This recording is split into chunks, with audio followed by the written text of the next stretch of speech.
My name is Ricky Goodall, and I have a dream. I dream of a world where we no longer have to put passwords on our phones or our bank accounts anymore. I dream of a world where we don't have to wait in line in security at the airport. I dream of a world where we don't have to look at the ingredients on our food to know if it's safe to consume. I dream of a world where there's no more pollution and toxins in our water, in our soil, or even in our air. I dream of a world where there's no more corruption, there's no more crime, there's no more addiction, there's no more poverty. I dream of a world without sickness, without disease, without suffering, even without death. I dream of a world where we all recognize our limitless potential and that we have the means to express it into the world. You see, my name is Ricky Goodall, but that's not really who I am. That's just the identity I created to fit into the world. I started creating this identity at birth, and I've continued to create it ever since. But that's not really who I am. Who I really am, I tell myself, is God, creator, or conscious universe, manifested as a higher self or a child of God, pretending to be Ricky Goodall. When I live life as Ricky, I live limited by his fears, failures, and limiting beliefs. I play small, I dim my shine, and I hold myself back out of fear of being rejected by others. But when I live life as a higher self, I become limitless. I break records, I defy the odds, and I achieve things that nobody in my family history has ever achieved. The purpose of the teaching I'm sharing with you in this video is to help you become your true, authentic, higher self. In saying that, I want to offer a little bit of a disclaimer. First of all, I've got a notebook here that I'm going to be referring back to make sure that I stay on track because I feel a little bit nervous. I feel vulnerable sharing what I'm going to share with you in this video. I feel a little bit shy because there are parts of me that don't feel qualified to be sharing what I'm sharing with you here. I'm going to be sharing a Kabbalistic teaching with you. Kabbalah is an ancient Hebrew mystical system, but I'm not a Kabbalah teacher. I'm a Kabbalah student. I haven't been given permission to share Kabbalah with others as a teacher. Yet I'm going to share it with you anyway, because I want you to question everything.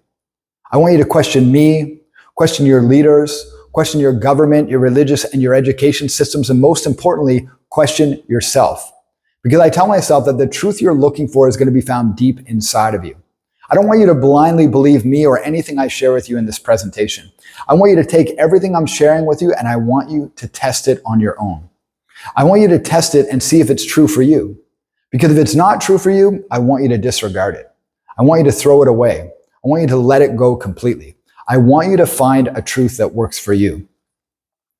My background is in mixed martial arts. I've been a mixed martial artist for close to 30 years. I was a professional mixed martial artist for 8 years, and I fought 21 grown men in a cage. At the peak of my career, I had a rock bottom experience, and then I started a healing journey. I had a severe brain injury after an intense knockout during my 16th fight, which sent me down a deep, dark journey of jealousy, insecurity, overusing heavy drugs like cocaine, ecstasy, and alcohol, ruining relationships, nearly losing my business, nearly being homeless, and a lot more. I went down a journey of starting to understand myself and what was really causing me the suffering in my life. I learned about psychology and shamanism and energy healing and coaching and all sorts of other practices that have led me to where I am today. You can learn more about my story in my book, The Way of the Garden, Volume 1, A Hero's Journey from the Human to the Higher Self. There's a link in the description of this video where you can order the book on Amazon, and a link below that for where you can access the PDF absolutely free. I'm not going to share a lot about my backstory and how I discovered all of these teachings because I wrote it in detail in that book. What I'm going to do in this video instead is I'm going to get right to the teaching so you can understand how to apply this magical, mystical, miraculous teaching to your life so you can start creating the life that you deeply desire. After my mixed martial arts fighting career, I was initiated into ceremonial high magic. An initiation ceremony is said to be a ceremony where a teacher passes on their knowledge and wisdom to their student through ritual and through oral tradition. I was mentored under a ceremonial high magician for 6 months after being initiated, and then eventually went on to Cusco, Peru, where I was then initiated under another family of indigenous healers, and then eventually initiated into Christianity as a Christian mystic. I was baptized in the ocean in Tulum, Mexico, under a Christian pastor who recognized and accepted my practices as a Christian mystic. So what I mean by that is I don't follow the dogmatic Christian belief system, but I've created my own belief system based on my own experiences and my own understanding of Christianity. What I'm sharing with you here is what I call an ancient advanced psychological healing technology. It's spiritual in nature. It might even seem religious, but it's actually not either of those things. It's simply a technology. It's based on shapes, letters, and numbers that are sort of like a magic puzzle, that when you solve the puzzle, your whole world can change. Your whole life can change. Your family and friendships can change. Your intimate and romantic relationships can change. You can get connected with your deeper mission and purpose to a whole new level. At least that's the story that I tell myself. This puzzle takes a lifetime to truly understand. I've been studying and practicing what I'm sharing with you here for close to 10 years, and I'm still learning deeper levels of it. I'm starting to see all the different ways that it connects to other systems and spiritual and scientific systems from all over the world. What I'm going to be sharing with you here is based on ancient science. It's been studied by some of the greatest minds in history, including Plato, Aristotle, Sir Isaac Newton, Carl Jung, Leonardo da Vinci, and many others. Most of what I'm sharing with you is not new. It's ancient. I'll share some resources with you that you can look up on your own to find what I'm sharing with you. A little bit of what I'm sharing came from a place that I call God, Creator, or Conscious Universe. I channeled it or downloaded it or saw it in my mind or imagined it, whatever terminology you prefer to use. So again, I want you to just disregard what doesn't resonate for you and be open-minded to what does. I tell myself that what I'm sharing with you here is a bridge between Judaism and Christianity that actually connects Judaism and Christianity under a common language. It also connects them to all other systems in the world, including but not limited to Taoism, Buddhism, Hinduism, shamanism, and many other systems. Again, what I'm sharing with you here is letters, shapes, and numbers. It's connected to these ancient systems, again, like Judaism, Christianity, Kabbalah, and others, but it's its own unique system based on fundamental principles. It's based on nature. It's based on the universe, as you'll learn soon. I want to be clear. Again, this is a magic puzzle, so it may take time for you to fully understand and solve the puzzle. Again, I've been doing this for years, and I'm not to the place where I would say I fully understand it, or even that I'm fully able to apply to my life. But my life has transformed as a result of what I'm sharing with you here. When I say magic, I'm referring to holy magic or high magic, not the magic of putting curses and spells and hexes on people, because in high magic, everything we do comes back to us. Everything we do to others ends up happening to us, because in high magic, we believe that everything is a reflection of us. Our external world is a projection and a reflection of our internal world. So I can't do anything negative to anyone else without it coming back to me. So I say this is a magic puzzle because when you solve the puzzle, everything becomes yours. And that's really the potential of what I'm sharing with you here. This is a language that I use to communicate with the concept or the idea that I call God, Creator, or Conscious Universe. It's a language that allows me to connect with this impossible to understand concept. It's an object of meditation, a technology, something that I use to better understand my relationship with the divine.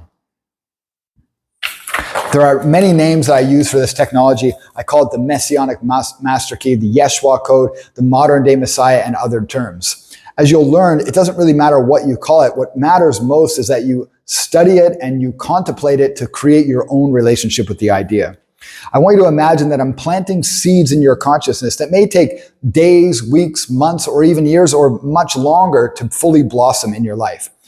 Regardless of what you understand in this presentation, everything that I'm sharing here is planting seeds in your consciousness. The first time you watch this video, a lot of what I'm sharing might be completely over your head.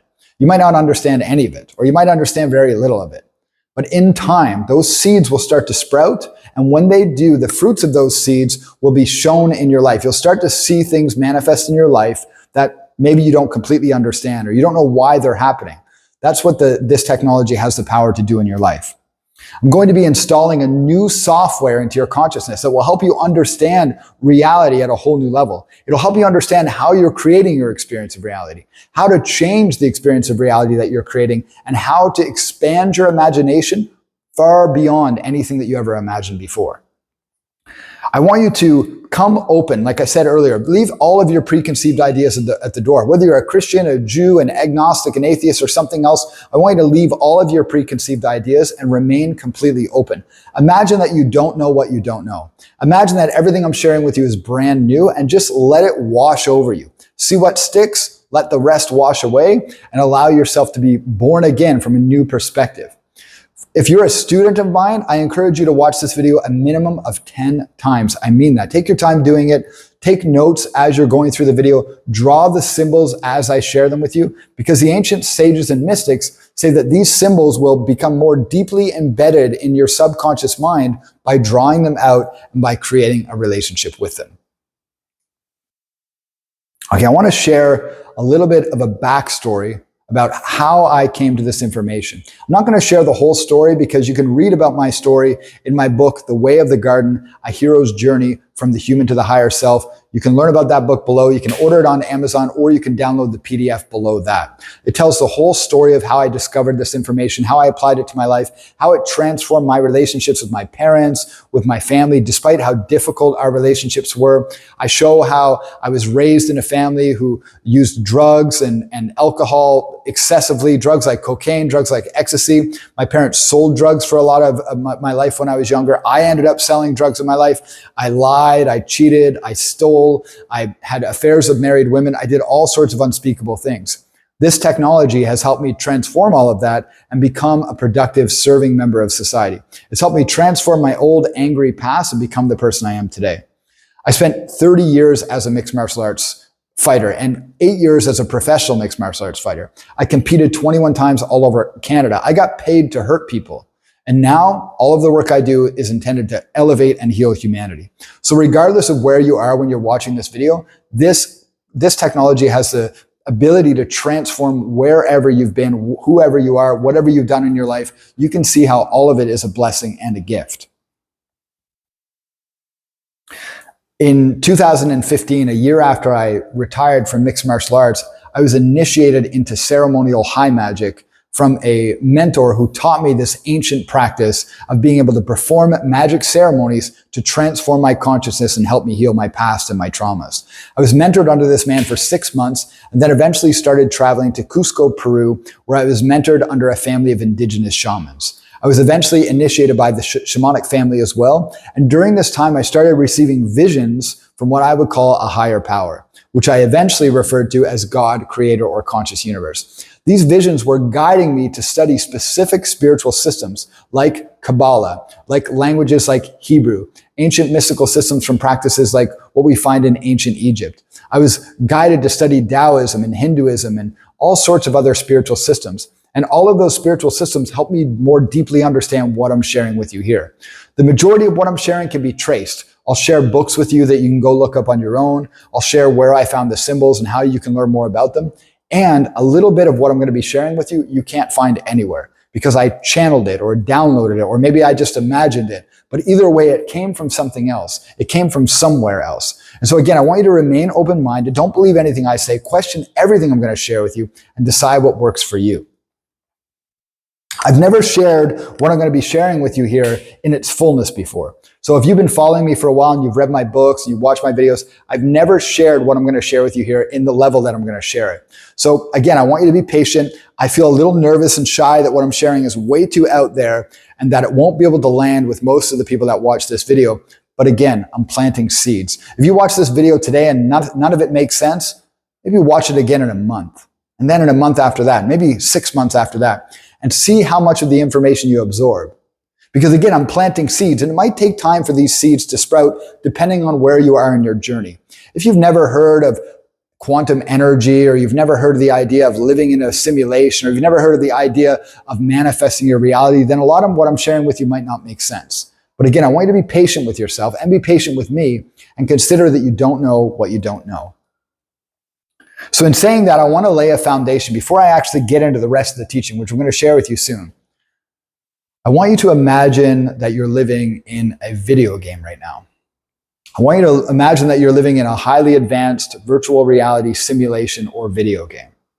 I want you to imagine that your entire experience of reality is your game world. I want you to imagine that the person you call me, in my case, Ricky Goodall, is not really who you are. That's just the character that you created to fit into the world. Who you really are is the player, the higher self playing the video game. When you're in the game, you don't remember that you're the player. You really think that you're the character. And when you look around at the world around you, it really seems like that's real. It's all real. It's physical. I can feel it. I can experience it. But it's just the game world.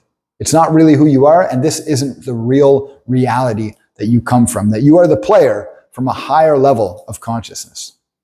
This might sound like an out there idea, but Elon Musk, founder of SpaceX and PayPal and Tesla, said that there's a 1 in a billion chances we're living in a base reality. In other words, there's a 1 in a billion chances we're not living in a simulation. Neil deGrasse Tyson is an astrophysicist who said there's a 50-50 chance we're living in a simulation. These are two of the most brilliant people on the planet today, and they both say that there's a good chance we're living in a simulation. Quantum mechanics completely supports this idea with experiments like the double slit experiment, the Copenhagen interpretation, the holographic universe theory, the multiverse theory, quantum entanglement, and many other experiments. They all suggest that reality is not as physical as we think it is. It's more like a hologram. It's not physical at all. In fact, it's mostly energy. The double slit experiment suggests that reality only exists when we're observing it. When I close my eyes, the reality out there no longer exists. But as soon as I open my eyes, it exists again. Again, these might sound like out there ideas, but ancient spiritual systems like Kabbalah and alchemy have been teaching this for hundreds, maybe even thousands of years. In Kabbalah, they say, life is a game and the game is meant to be won. It's rigged in our favor. In Kabbalah, they teach that reality is sort of like a spiritual simulation, that we're going through this spiritual simulation so we can purify and correct our soul or our consciousness, so we can rise to a higher level of reality where there's no sickness, no suffering, no disease, no illness, no death, no crime, no poverty, no addiction. None of the issues that cause us suffering exist in this greater world. And so we came to this world so we could experience the contrast and return to that world from a new perspective. But more on that later. Again, I want you to imagine that you are not the character, you are the player. And what I'm going to share with you is like a secret code. It's a tool that can help you win the game. It's a tool that can help you transform your experience of the game from the inside out. And so what I'm about to share with you has 5 sections. In section 1, I'm going to be talking about the Godhead. This is a way to understand God, creator, or conscious universe using numbers. Simple concepts that we all know. The second section is the Garden, where I'm going to be talking about reality, about the universe as you experience it, and a simple way to understand reality using just 4 simple concepts. And then I'm going to talk about the gardener, which is you at your higher self. Not the character you pretend to be, but the true, authentic higher self that exists inside of you. The player, not the character. And I'm going to be talking about the 5 dimensions of your consciousness, or the 5 dimensions of your soul, and how you can cleanse those dimensions to transform your reality from the inside out. I'm going to talk about the path, or what I call the path of the higher self. The path that we all take from ignorance, from suffering and pain, and the elevation to ascension, to the place where we are connected and one with everything and all that is.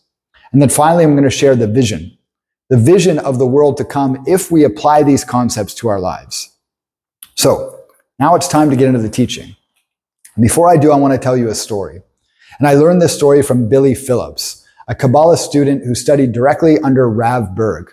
Rav Berg was considered the most influential Kabbalist of this time. He's the reason that Kabbalah is available like it is in the world today.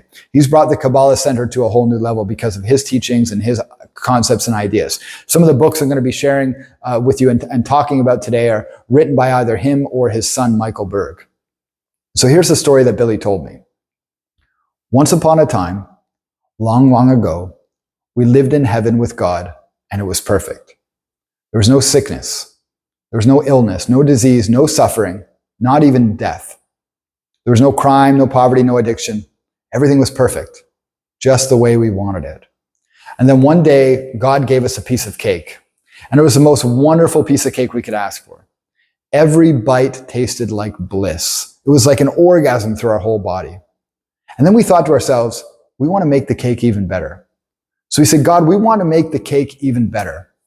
God said, how can I make the cake better for you? We said, we want you to break the cake down into the most basic ingredients so that we can create it ourselves. We want to put in our own personal touch.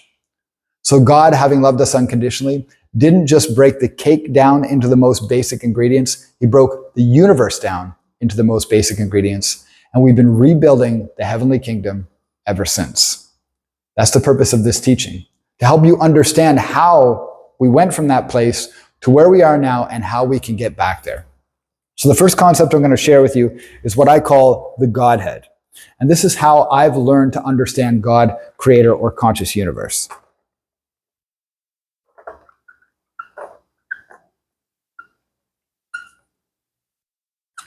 So the first concept, and I'm going to be sharing 6 numbers with you here. The first number is the number 0. The number 0 can be referred to as the void, the nothingness. But not even nothing, because the word nothing is something. The concept of nothing is something. The void is beyond that. The void is beyond the something. It's beyond our ability as human beings to comprehend. We can't comprehend the nothingness. In ancient spiritual systems, some ancient spiritual systems refer to the void as the Virgin Mother, the womb from which all things have come. She is the darkness. She is the womb. She is the void, and it came from her. Another name for the void is the goddess Nuit, or the goddess of the night. The sky from which all the stars have come. The nothingness, the black, the everything. Before it became anything. After the number 0 comes the number 1. The number 1 is the all, the everything. In Kabbalah, it's referred to as the limitless light. Infinite light, far beyond our comprehension. We can call the one or the everything, the all creator, God. There are many names for this concept. In Kabbalah, they also refer to it as Ein Sof Or.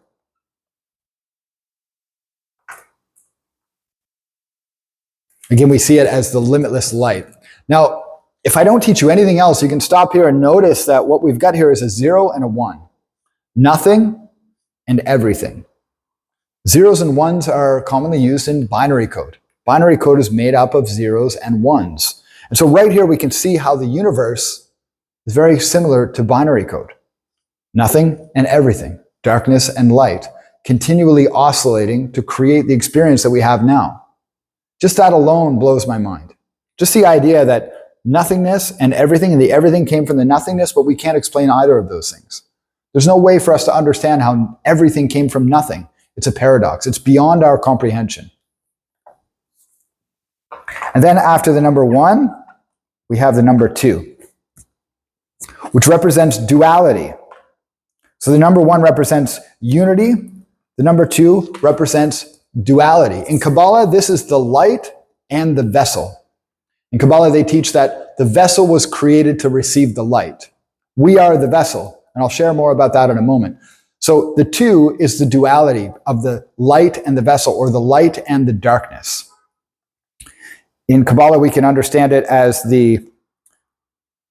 So in the number 1, we can understand as the tetragrammaton, which is a symbol I'll be teaching you more about later, the 6-pointed star. And down here, it's the duality, it's the tetragrammaton separated. So if I was to add that triangle over top of that triangle, you'd get this symbol here, the 6-pointed star. But this is what they look like separated. Another way to imagine it is the 2 halves of the yin-yang symbol. So we have the yin-yang symbol separated. Up here, the yin-yang symbol will be unified as one yin-yang symbol. If you're not familiar with the yin-yang symbol, it looks sort of like this. So we have the light, which is the white, with a little bit of darkness in it. And we have the darkness with a little bit of light in it. That's the yin-yang symbol. Yin representing the darkness, yang representing the light. Well, and that's how it would exist if it was up here in the unity.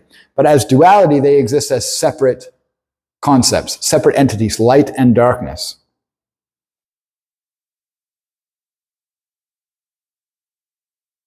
So here we're without form, And then we have limitless light. And then the limitless light wanted to experience something, so it separated itself. It created light and darkness, duality, masculine and feminine, light and darkness, yin and yang, Shiva, Shakti, Hokma, Bina.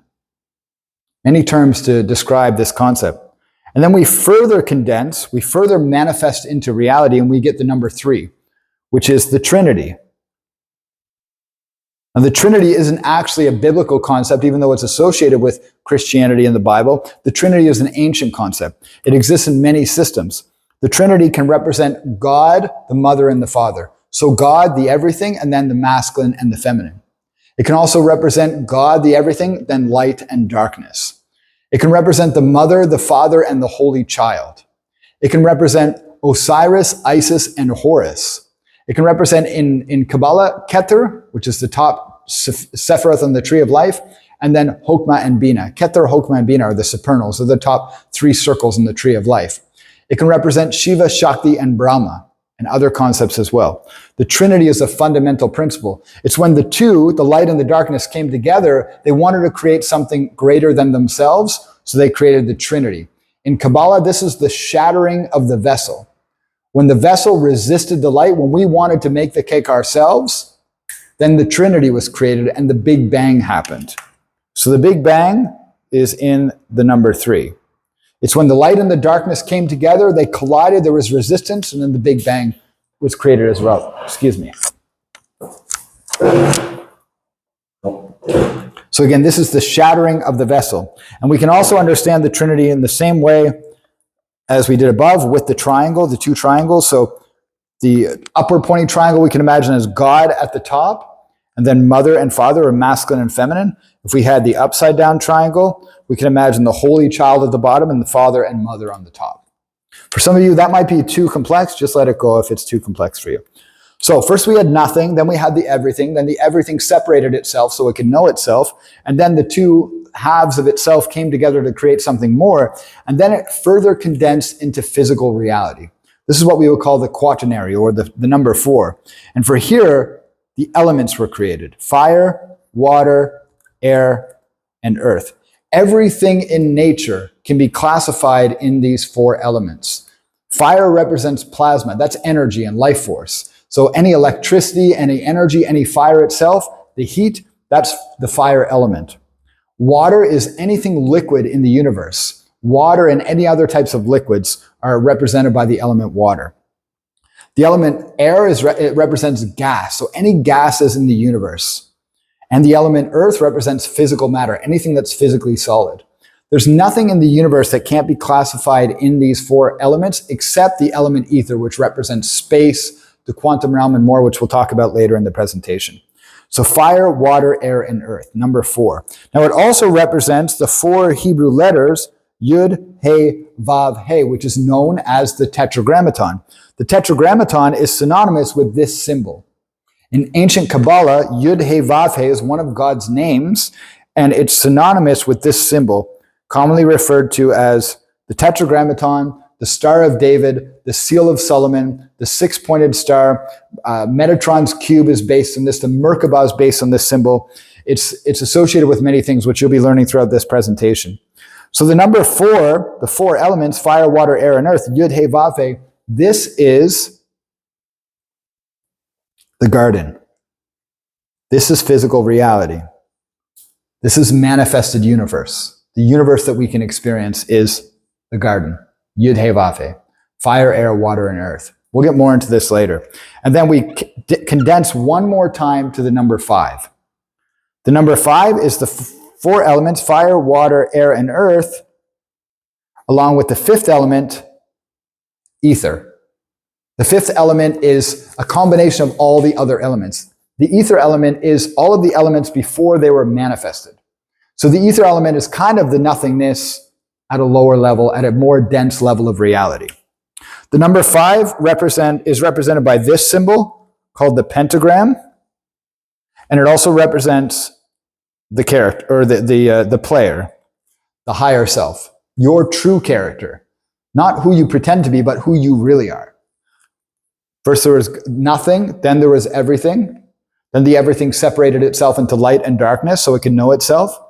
Then it further condensed and created its own child together, the father and the mother, the masculine, the feminine, the light and the darkness came together to create something. They created the holy child. And then the holy child manifested into the garden, the physical reality that as we know it. And then we have the gardener.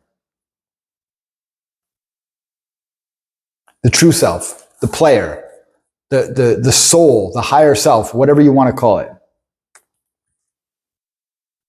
This is how I understand the Godhead. So we are a version of God at a lower level of reality. We are the gardener inside the garden, manifested by masculine, feminine, and the unity of the two, light and darkness, and the all. So again, first there was nothing, and then there was limitless light, light forever, infinite light. And then that light wanted to know itself. It wanted to serve. It wanted to experience something, so it created the darkness. It separated itself. And the darkness and the light were created, the light and the vessel in Kabbalah. And then when we resisted the light, the Big Bang happened. Something else was created. Physical reality was manifested. And then as physical reality settled, as the Big Bang started to settle, the garden was manifested. Physical reality, as we know it, the world, the earth, the planets were created. And then eventually we evolved from the garden as the gardener. We're physical matter. We are these four elements, fire, air, water, and earth, animated. Think about that. We are just this consciousness creating a body through earth.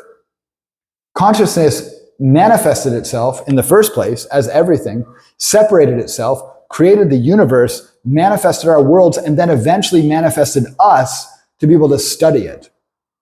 That blows my mind.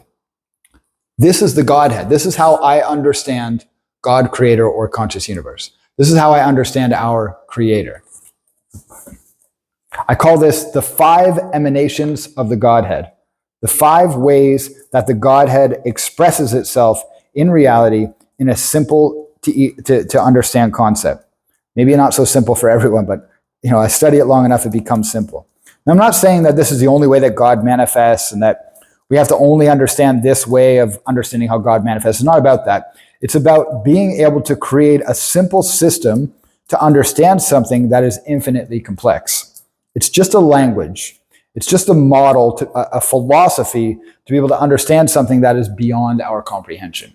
We can't expect to understand God because God is unimaginable, incomprehensible, beyond form, beyond understanding. This helps me understand something that's impossible to understand. Okay, so now we're going to talk about the garden. We're going to talk about physical reality as we know it. We can call the garden the above. We could call it the macrocosm or the universe. Macrocosm means big universe. Above is the world above what we are below. And I'll share more about that a little later. So we're going to be using, again, 5 concepts to understand the garden. The garden is the 4 elements, fire, air, water, and earth. And we're going to represent those using these alchemical symbols. So again, we have the tetragrammaton, the 6-pointed star, then we have fire, water, air, and earth. Now, if you notice, if we were to layer these 4 elements on top of one another, we would get that symbol. So this symbol in Kabbalah represents God, creator, conscious universe, as the manifested reality, as physical reality, as the 4 worlds, which I'll talk about shortly. And if we were to break that symbol down, we would get fire, water, air, and earth. Father, mother, son, daughter. And I'll share more about all these different associations soon. So, these symbols, and so this symbol here again represents Yud He Vav He, which is one of God's names in Hebrew. And another way, the way to understand it in Hebrew looks sort of something like this. I don't have a Hebrew teacher right now. I'm just teaching myself. So if you're more advanced in Hebrew than me and you're criticizing my Hebrew, please be gentle on me. Sort of like that. Yud He Vav He. Yud He Vav He. In Hebrew, they write right to left. Yud He Vav He. So these are all synonymous with one another. This symbol here, the 6-pointed star, represents Yud He Vav He, which also represents Yud He Vav He in Hebrew. In Hebrew, it's said that each letter is a noun. So each letter has many ways to interpret it. Each letter in Hebrew is like it's like more like a picture, like a holographic or a hieroglyphic picture. And then each letter has a numerical value. So then when you combine the letters together, they create another concept. So each letter has a numerical value. Each letter is a noun and has its own infinite number of meanings. And then when you bring those letters together, they create a new numerical value and a new layers of meaning. And the numerical value, which for this name I believe is 26, that means that every other word that has the numerical value of 26 is related to this word. So for example, I don't know any other words that are the 26, but let's say the word hand had the same numerical value as 26, then that would mean God's name Yud He Vav He and the hand are somehow related. And you could philosophize about how they're related for the end of time. So that's how complex these ancient systems really are. They're way deeper than just letters and numbers. They have deeper layers of meaning. And so these 5 symbols represent all sorts of things. One thing they represent is the 5 Platonic solids. Plato theorized that everything in nature is composed of just 5 simple shapes. And I'll write them down here. I don't remember them without looking because I feel a little nervous. Okay, so this symbol up here is the dodecahedron. We're not going to get deep into the symbols, but I just want to show them to you. Dodecahedron. And then we have the tetrahedron. Oops. The reason I'm sharing this is so you can understand how the matrix works, how the physical matrix works. Because when we understand that it actually is, this whole concept is scientific. It's not just philosophy, it's scientific. The greatest minds in history have studied these concepts. Sir Isaac Newton had his own translation of the Zohar, which is the fundamental text in Kabbalah, and Sir Isaac Newton is a founding father of physics. Carl Jung was a well-known alchemist who also studied these ideas, and he's one of the founding fathers of psychology. So physics and psychology rooted in ancient Kabbalah and ancient alchemy. The water element is the icosahedron.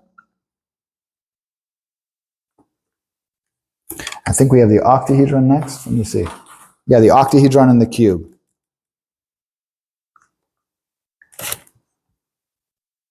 So these 5 symbols, fire, air, water, earth, and I can imagine the tetragrammaton maybe as ether, although that's limiting what it actually is, but that's one way to imagine it, associated with the 5 Platonic solids. Everything in nature broken down to these 5 simple shapes.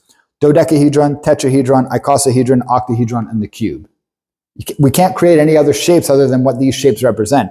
Interestingly enough, the dodecahedron has a 5-pointed pentagram in it, but I won't get deep into that. You'll have to find it yourself. That tells me that those symbols are related again, and we'll see how they're related later. Again, if you're not following a lot of what I'm sharing here, if this is way over your head, but you're still interested in watching, just be patient. I'll bring it all home at the end, and I imagine it will make a lot more sense when I do. Okay, let's talk more about these elements. So these elements are an ancient philosophy. Again, Plato studied this, Aristotle studied this, and they studied it because they help us understand ourselves. So the fire element, the water element, the air element, and the earth element represent all sorts of things. Again, they represent the 5 states of matter: plasma, liquid, solid, gas, and then space or ether. Remember that everything in the universe, plasma, liquid, gas, and solid, everything in the nature can be classified into those 4 simple elements. They also represent the 4 directions: south, west, east, north. So think about this as a classification system to make the whole universe really simple to understand. Because again, the 4 elements represent all the ways that matter physically manifests. It represents all the ways we can go in physical reality. So we have south, west, east, and north. And then this symbol up here represents the center direction, which is the above, the below, and the middle. For you Kabbalist nerds like me, hopefully, the Trinity, above, below, and the middle, Father, Mother, Center. Father, Mother, Holy Child. So again, we have the 7 directions, and I won't get into the number 7. That's a whole other video that we can get into. 7 colors of the rainbow, 7 hermetic principles, 7 days of the week, 7 music scales, 7 notes in a music scale, 7 ruling planets in astrology. et cetera, et cetera, et cetera. The number 7 is very important too. We're not going to get into it today. Also, 7 points in the tetragrammaton. We have 6 points plus the middle center direction. So this represents the 4 directions, and then the center direction, which is the above, the below, and the middle, which is all the ways we can go in reality. So this is all the ways that reality can manifest. These are all the directions we can go in reality, and there's even more. So I'm sharing this with you to help you understand how the video game works. The video game is actually very easy to understand when we use philosophy to understand it. If we try to use science to understand it, like the modern day science, it's very infinitely complex, but when we simplify it, we can start to change it. I don't have to understand how things manifest to change things. I just have to understand a simple way of classifying it. So these elements also represent the different seasons. I lost train of thought. So we have the summer. I think it's autumn here, right? Autumn? Yeah, autumn. Spring. And winter. So again, the 4 elements associated with the 4 seasons. So we have all the ways that reality manifests, all the directions we can go in reality, and the 4 seasons in reality. See what else I wanted to share about this. These 4 elements also represent every human being you've ever met. Because we're just 4 simple archetypes. We're all one family, and each of us is one or more of these archetypes. Father, mother, son, daughter. You've never met a person that's not one of these things. They have to be, because we all are. And they're also the 4 archetypes of the royal family: king, queen, prince, and princess. In some ancient Kabbalistic philosophies, we're all king, queen, prince, and princess because we're all father, mother, son, and daughter. We're all princes and princesses of the divine, of God, creator of conscious universe. So again, you can see how reality manifests as the 4 elements based on the states of matter, how reality manifests, the platonic solids, the shapes that reality takes, the seasons, the archetypes of the human beings, and then there's one more, and we'll get more into this shortly, which is the 4 worlds, or the 4 planes of manifestation. This concept that I'm sharing with you here, and I'm just planting a seed, we'll go deeper into it. Understanding this helped me understand reality, and it also helped me understand manifestation to a whole new level. So again, I'm just going to drop a seed right now, and we'll go deeper into it in a few moments. In Kabbalah, they teach that there are 4 worlds. We live in the material world, the physical world, the world of action, but there's a formative world, a creative world, and an archetypal world, and it blows my mind. And I'll share more about it in a minute. So what I'm sharing with you here, this is the video game landscape. This is how to understand the operating systems behind your video game. Your video game has essentially 5 operating systems. 4 manifested operating systems, 4 systems in the manifested world, and then one that's unmanifested. So the operating systems are fire, water, air, and earth, or plasma, liquid, solid, gas, father, mother, son, daughter, archetypal, creative, formative, material, summer, autumn, spring, winter, etc., etc., etc. Tetrahedron, icosahedron, octahedron, cube, dodecahedron, etc. Reality is broken down into these 4 very simple concepts. Okay, now I want to take you a little bit deeper into something that might, for me, it has kind of hurt my head a little bit, but after studying it enough times, I tell myself that I'm starting to get it. So imagine if you understood exactly how manifestation works so that you could, at will, manifest anything that you desire. What would life be like if that were true? Okay, in Kabbalah, they teach about, and I'm going to just put this here, we're going to ignore this. Actually, let me just erase it, make it easier for us. Let's just ignore that top part for right now. So these are what's called the 4 worlds. In English, they're the archetypal world, the creative world, let me go a little closer. Archetypal world, creative world, formative world, and material world. In Kabbalah, it's, and I pardon my Hebrew, Atzilut, Beria, Yetzirah, Asaya. And so the best way that I've learned to understand this is imagine the chair that I'm sitting on right now. You can kind of see the back of the chair here, okay? That chair exists in the material world. Whatever you're sitting on right now exists in the material world. If we were to go to a world above, a higher plane of manifestation, a higher level of reality, we'd have what's called the formative world. In this world, the chair doesn't exist yet. It exists as the plans to make the chair. The step-by-step process to make the chair. Okay? So physical world, the chair exists because now it's condensed. The idea has condensed into physical reality. In the formative world, it's just the plans to create the chair, not yet manifested. If we go a level higher to the creative world, we have the image of the chair, the vision of the chair, the imagination of the chair. Not the plans to create the chair yet, not the physical chair yet, just the vision of the chair, the idea of the chair, the imagination of the chair. Up here in the archetypal world, we have the desire to sit. Not the image of the chair, not the plans to create the chair, not the actual chair, just the will to sit, the potential to sit. In the highest level of reality, it's just desire. It's just will. The will to sit, the will to stand, the will to walk, the will to have sex, the will to eat. But none of those things actually exist yet. It's just the potential desire, the potential will to experience. So again, in the material world, we have the physical chair. This is the world that you and I live in. The next world up is the formative world. It's the plans to create the chair. In the world above that, it's the image of the chair, the vision of the chair, the imagination of the chair. And then the great world, the archetypal world, the highest world, it's the will to sit. It's the desire to sit.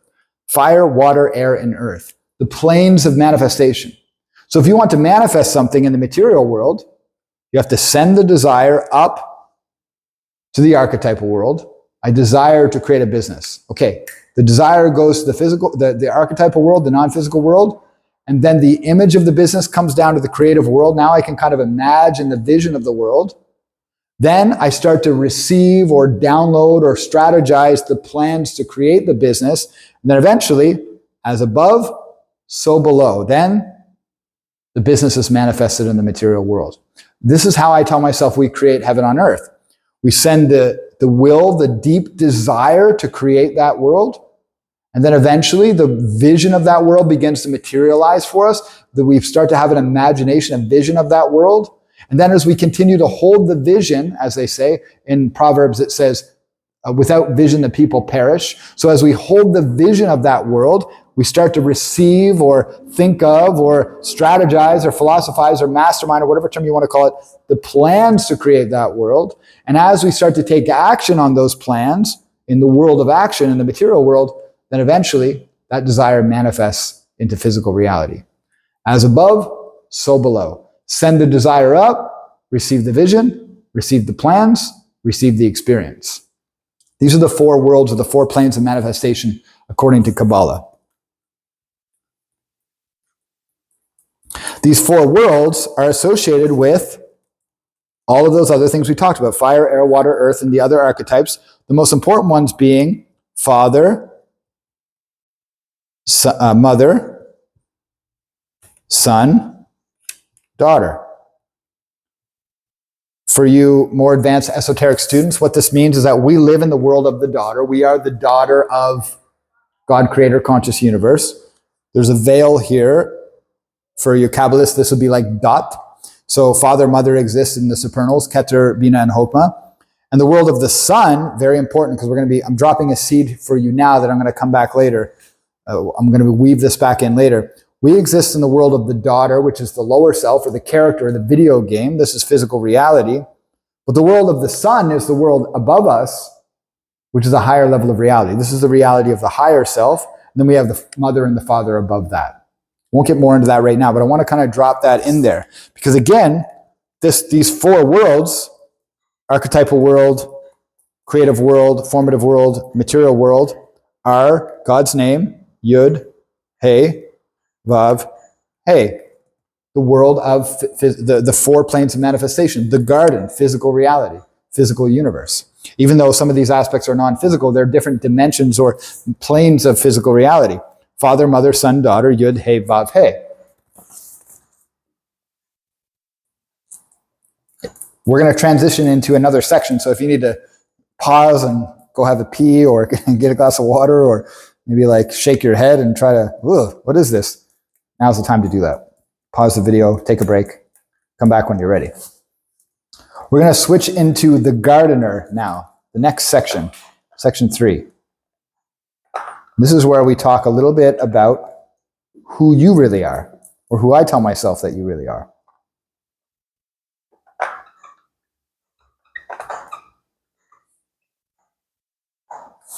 And the gardener could be understood as the microcosm. Remember we talked about how Yud He Vav He, or the garden, is the macrocosm, the big everything? Well, the gardener is the microcosm, the little everything. You could also call it the below, or the higher self. In Hermetic Kabbalah, they refer to it as Adam Kadmon, or Adam, the son of God.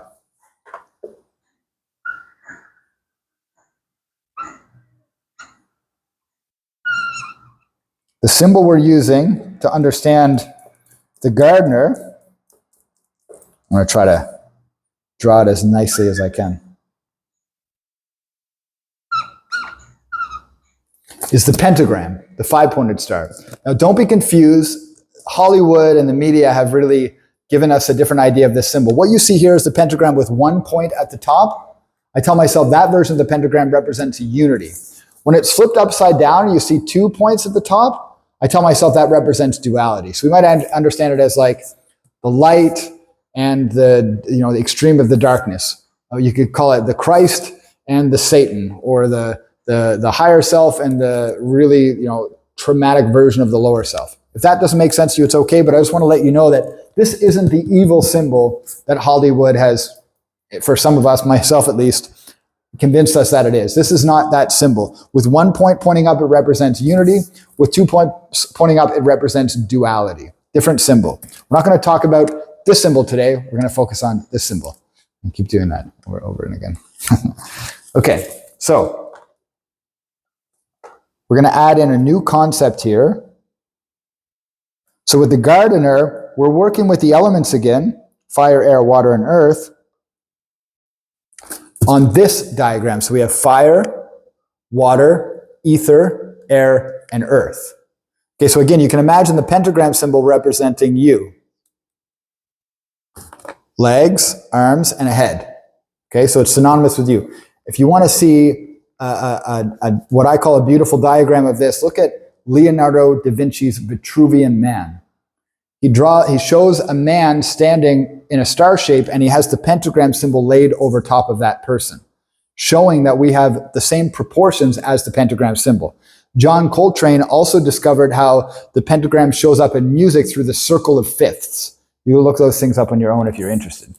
So let's talk about how these break down. What we're doing now is we're understanding how the elements in the universe are related to our elements, as within, so without. If you've ever heard that term but you don't quite understand how it works, this is a science that can help us understand how that works.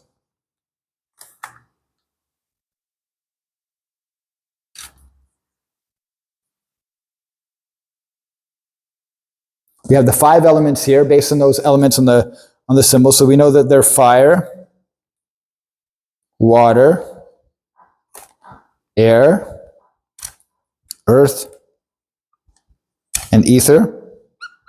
So what we can imagine that they represent is like the electricity in your body, the plasma in your body, all your life force. The energy and electricity in your body is governed by the element fire. All the liquids in your body, governed by the element water. All of the gas in your body, governed by the element air. The physical matter by the element ether, and then all of the space is the element earth is the physical matter, and then all of the space is the element ether. These elements also represent different dimensions of your consciousness.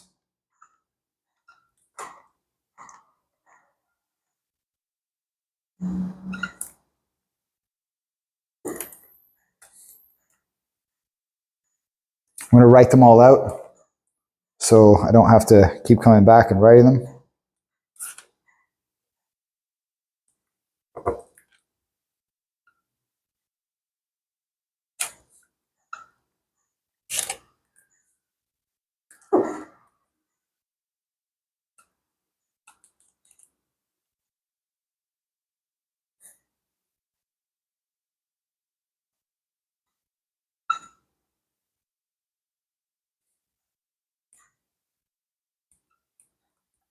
Okay, so the fire element represents your spiritual body. This is your life force. This is your faith or your fear. If you're overwhelmed with fears in your life, then your spiritual body needs to be healed. In Kabbalah and Judaism, it's referred to as the part of the soul called Chaya, I believe. Chaya. Maybe I'm pronouncing that wrong, but I think that's correct. That's the dimension of the spiritual dimension of our being, the fire element. The emotional dimension is the realm of our pain and our pleasure. So when you have unprocessed pain, unprocessed guilt, shame, embarrassment, all of that, that's stored inside of your emotional body. In the Kabbalist teachings and Jewish teachings, it's neshama is the level of your soul. The mental body is your beliefs and your thoughts and your language patterns. This is your mental state. And in Kabbalah, it's called the ruach. So when you have limiting beliefs, when you have language habits like saying I'm broke, I'm sick, etc., that's all stored in your mental body. We have to change our beliefs if we want to change our reality, because our beliefs determine our physical actions. We have our physical body is the dimension of the earth is our physical dimension, and this is the part of our soul known as nephesh in Kabbalah. This is our toxicity. This is our how clean our body is, how healthy our body is, our vitality versus our toxicity. And then finally, the ether element represents our consciousness. This is your consciousness, whether you live in duality consciousness or unity consciousness. And in Kabbalah, that level of the soul is called yekida. So we have spiritual body or kaya. We have the emotional body or neshama. We have the ethereal body or yekida or the consciousness. We have the mental body or the ruach. And we have the physical body or the nephesh. This is important because these dimensions are where your programming and your conditioning are stored. Up to 75% of your core beliefs were formed in the first 12 years of your childhood. You formed them as a result of your experiences during that time and the relationships you've had with the most influential people in your life. So up to 75% of your core beliefs were formed in your childhood. They were formed in these dimensions of your being. Your spiritual bodies, when you had fears that were not resolved and not validated as a child, then you stored them in your spiritual body. When you had emotional pain that wasn't validated and processed as a child, it stores in your emotional body. When you have beliefs about yourself like you're not worthy, you don't deserve love, you're not good enough, they're stored in your mental body. When you have tension or toxicity or unexplained pain in your body, that's physical dimension. And then finally, if you live in a unity consciousness where you know you're one with everything, that's in your ethereal body or your consciousness. If you live in duality consciousness where it's you separate from the world, that's also determined by this part of your being. This is so important because we have to cleanse our internal elements so our external elements change. Listen to that again. The fire element, your spiritual body, is reflected into the fire in your external reality. The emotional or the water element reflected into the external environment. The air element or the mental body reflected into your external environment. The earth element or your physical body reflected into your external element. Your external elements. Your external reality is a reflection of the programming and the conditioning that you're carrying in your internal elements, as within, so without. Your internal elements are a projection of your external elements. We can imagine that God, creator, or conscious universe is like the sun. We don't actually see the sun. We just see the rays of the sun. We see the light of the sun. We can't actually see the sun. You can't look at the sun. You'll go blind if you look at the sun. We can only see the rays of the sun. So we can imagine that each of these elements is like a ray of the sun being the creator. The creator is beyond form, beyond imagination. All we can do is experience the light, and these are the light bulbs that the light shines through. So your personal light bulbs are like projector lenses. So depending on what you have stored in your dimensions will determine what picture you see on the holographic illusion, on the holographic projector screen. So each of these elements projects out an image, which then shines back to you. So the world you're experiencing right now is a reflection of the conditioning, the programming, the pain, the beliefs, etc., stored inside of your individual elements. So if you want to change your external world, you have to change the conditioning, the programming inside of your operating systems. You can imagine that this is your bio supercomputer. This is your avatar, and that each of these elements is one of the operating systems inside of your avatar, which acts as a projector into your external environment. You're the gardener planting seeds in your garden through your conditioning, through your actions, through your thoughts, through your feelings, and through whether or not you have faith or fear in greater outcomes. So you're planting seeds constantly with your thoughts, words, and actions, and then those seeds eventually sprout and you experience the garden as it is. So if you don't like your reality, change the seeds that you're planting. Change the image that you're projecting into your reality. If you're watching this, let me know in the comment section, is this resonating with you? Are you hearing anything here that lands for you? Is there anything in this presentation so far that makes sense to you? Have you learned something new today? Or are you confirming something maybe you already know? Let me know in the comment section below. So these 5 elements are also associated with the 5 senses. Fire is the sense of sight. Water is the sense of taste. Air is the sense of hearing. Earth is the sense of touch. And then ether is the sense of smell. So you can see how, again, these elements break down physical reality and help it make sense at a simpler to understand concept. So again, for the Kabbalists watching this video, we have the dimension of our soul, Kaya. We have, was it Neshama, right? Neshama? Yeah, Neshama. We have the Ruach, we have Nefesh, and we have Yekida. These are the 5 dimensions of our soul. These are the areas that we have to cleanse or correct in Kabbalah to be able to create the reality we want. You can imagine that all of your karma is stored in these dimensions. Or if you're a Kabbalist, all of your tikkun is stored in these operating systems. By cleansing these operating systems, you can rise above the illusion of reality and get back to what the Kabbalists call the 99% world, or the true reality, the reality that we came from, that we're ultimately returning to. Okay, so I want to go a little bit deeper now. I'm going to go deeper into the real core teaching behind what we're sharing here. So we have the 5 elements: fire, air, water, earth, and ether. There are some ancient Kabbalists who discovered or created, or however you want to, whatever terminology you want to use, a connection between these elements and 5 Hebrew letters: Yud, He, Shin, Vav, He. Yud, He, Shin, Vav, He. And they look like this: Yud, He, Vav, He, plus the element Shin at the bottom. Yud, He, Vav, He, and then Shin. Or in the pentagram, they look like Yud, He, Shin, Vav, He. So what we've done here, again, for some of you, this is going to be over your head, but just follow along. I promise it'll make sense, or I hope it makes sense. So we have Yud, He, Vav, He, which we talked about earlier as God's name, as fire, air, water, earth, and all those other associations, plus the letter Shin. The letter Shin is a Hebrew letter. It's represented by the capital letter S and the little letter H. So you have Yud, He, Vav, He, plus Shin. Okay? The letter Shin has many interpretations. Some interpretations include it represents the Holy Spirit. It's associated with the concept of the Holy Spirit. It's also, another way to say Holy Spirit in Kabbalah is Shekinah. Shekinah is considered the feminine presence of God. So when we experience God in our physical reality, we're not really experiencing God, we're experiencing Shekinah, which is the feminine presence of God. God is above, we are below, so then Shekinah is the below presence of God. Some of you may get what I'm saying here. So Shin represents Holy Spirit, it represents Shekinah, could represent the soul, it can represent consciousness, and it also represents the Trinity again. I'll show you why. Because the letter Shin, again, please pardon my Hebrew, sort of looks like this. And you notice there are 3 prongs, again representing the Trinity. That could represent the supernals in Kabbalah, Keter, Bina, and Hokmah, the 3 top circles on the tree of life.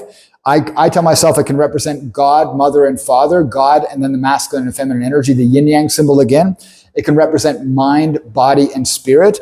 In Kabbalah, they teach that it represents the 3 levels of human intellect, which I think are, I don't remember them right now, so I won't say it, but they represent the Trinity again. So we have Yud, He, Vav, He plus Shin, 1, 2, 3, 4, plus 3, 5, 6, 7. There's that number 7 again, but I won't get into what that means in this video today. I'm going to leave that as a secret. So this idea of Shin being added to Yud, He, Vav, He Essentially, according to Israel Regardie in his book, A Garden of Pomegranates, I'll show you that book. This book right here is where I first discovered this idea of Shin and the Yud He Vav He and the Pentagrammaton and the 5 letters Yud He Shin Vav He. Let me read exactly what he says here. Read his quote.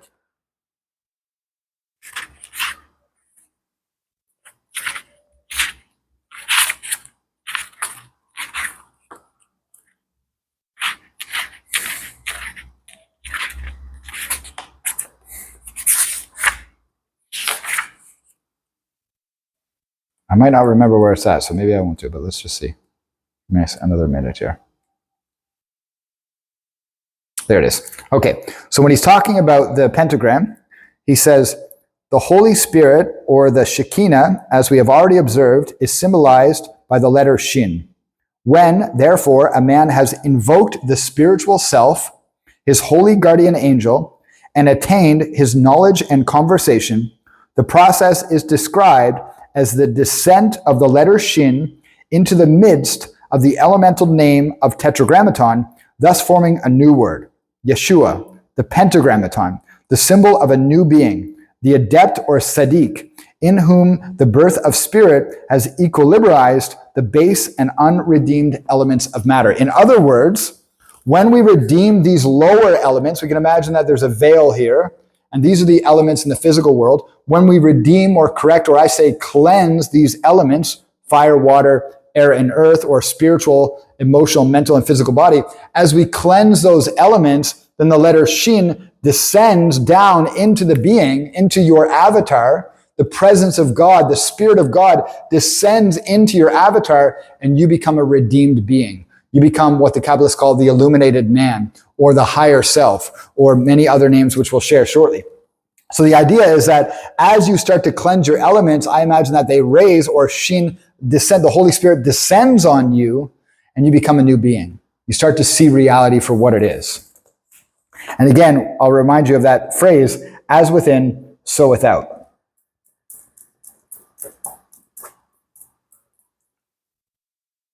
So we can imagine as an animal, as like a being without consciousness, we are like a lower Yud He Vav He. So Yud He Vav He is God creator, a conscious universe at a higher level, but as a lower level, we're just an animal. So Yud He Vav He being the 4 elements, fire, air, water, earth, plasma, liquid, solid, gas. Any animal, cat, dog, monkey, horse, they're created of those 4 elements. But they don't have the 5th element, Shin, or ether, because Shin represents consciousness. We know, or at least we assume, that animals don't have self-consciousness. They don't know that they're separate from others. So we have consciousness. We're different because we have this consciousness. And so Shin, as we raise our consciousness, descends into Yud He Vav He, creating Yud He Shin Vav He, a new word. Yud He Shin Vav He, again, representing the illuminated man, the higher self, or other terms that I'll share with you shortly. I want to talk about a couple of Christian Kabbalists who have taught what I'm sharing with you today. And for those Kabbalists that are traditional Kabbalists, you might think, okay, well, Christian Kabbalah and Kabbalah, they're in no way related. But actually, this book right here is written by Michael Berg, who's the son of Rav Berg. Rav Berg, again, as I mentioned earlier, is the greatest Kabbalist of our time, made Kabbalah available to many people. And this is Beshalach, Connecting to Miracles. This is a portion of the Zohar. And in the introduction to this book, in the preface, Michael Berg talks about Christian Kabbalists, specific Christian Kabbalists as well. He talks about Christian Nor von Rosenroth, as well as Johannes Reuchlin and Giovanni Pico della Mirandola. These are the 3 men that popularized this symbol I just shared with you, the pentagram with the 5 Hebrew letters, Yud He Shin Vav He. And what he says is, although some believe that the Zohar is a Jewish text meant only for select scholars, the Zohar has always been studied by all people. During the 15th century, for example, there was a significant movement of Christian Kabbalists across Europe. One of the first Christian scholars of Kabbalah was Giovanni Pico della Mirandola, an intellectual prodigy and renowned Italian humanist. Pico saw Kabbalah as an unbroken oral tradition extending back to Moses on Mount Sinai. He considered the Zohar a divine revelation, the lost key to to understanding ancient teachings that were capable of unraveling the inner secrets of Christianity. This is what I tell myself that I'm sharing with you in this presentation. An inner secret of Christianity that makes you the Christ. It makes you the higher self. It makes you Mashiach. But I'll share more about that shortly. So again, I talked about how Yud He Shin Vav He, this symbol, represents the illuminated man. That's not a very good version of it. Or I don't like that version of it, I'll say. The illuminated man, the higher self, the purified being, whatever you'd like to call it. Well, there's another secret. This Yud He Shin Vav He creates the world, or the word rather, Yeshua. Or if you want to add the H, Yeshua, which is the long form, or one long form. Another way to write it is like this, Yehoshua. It's the long form of the word Yeshua, which is the actual name of Jesus from the Bible. Jesus wasn't called Jesus. That's an anglicized version of the word. In fact, some even argue that it's closer to Greek or Roman mythology than actual Christian mythology. The word Yeshua is the actual word, and that's a shortened form of the word Yehoshua or Yeshua, which was Joshua. Again, these are not my opinions, my friends. You can look this up yourself. So Yud He Shin Vav He is connected to the word Yeshua or Yehoshua, which is connected to the word Yeshua. So these Christian Kabbalists I mentioned earlier, and Israel Regardie in the book A Garden of Pomegranates, doesn't say that Yud He Shin Vav He or Yeshua is the word Yeshua or the word Jesus, because we can't prove it. There's no way to prove it. And I don't think it's necessary to prove it, because the way that this system works in my experience is if you practice it as if it's true, your reality is a reflection of your thoughts, words, and actions, and informed by your beliefs and your emotions. So if you believe it's true, it will become true in your reality, because reality is subjective. I want you to imagine that you're dreaming right now. Imagine that I'm just a character in your dream. If you suddenly woke up, you would know that I wasn't actually in your consciousness. I wasn't in your head. You were just creating me in your mind. I was just a reflection of your consciousness. I want you to imagine that that's how reality is. You're both the dreamer experiencing the dream, and you're the source of the dream world itself. This is a difference between subjective reality and objective reality. In an objective reality, you and I are in the same reality. In a subjective reality, you're in your own experience of the video game or reality. I'm in my experience of the video game or reality. And in this moment, our video games might be interacting, but there's no way for us to really know. The idea is that God loved me so unconditionally that God gave me my own universe to create whatever I want it to be. I create it through my thoughts, words, and actions. If I say the world's going to shit, everything's going to collapse, there's evil, corrupt government, blah, blah, blah, then that's the world I'm going to create. If I'm casting spells or saying words of love and unity and oneness, then that's the reality that I'm going to create. That's the gift that our Creator gave us. Okay, so I want to go on a little journey right now. I want to share some things with you. Again, if you have any intense spiritual trauma around Christianity or Judaism or dogmatic religion, you might get triggered by some of these things, but I want to share them anyway. This is a tree of life version of the Bible. The difference between this version and the regular Christian versions of the Bible is that the Old Testament is in the original order in this book. So it's in the original order, not the way Christians changed the original order of the book, but the Jews and the Kabbalists say that the order was there on purpose. It was sort of like a magic spell that cleanses our consciousness. And the Old Testament in this book finishes with a blessing, whereas in Christianity, the Old Testament finishes with a curse. The Kabbalistic tradition is that you never finish a book with a curse because it's bad luck. So this book, I tell myself, is more original than the Christian books.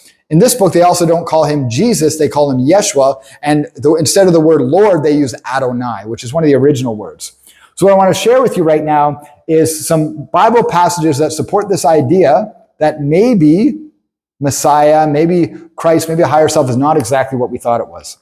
So the first passage that really jumps out to me is in the book of John. If you have a Bible, you can follow along.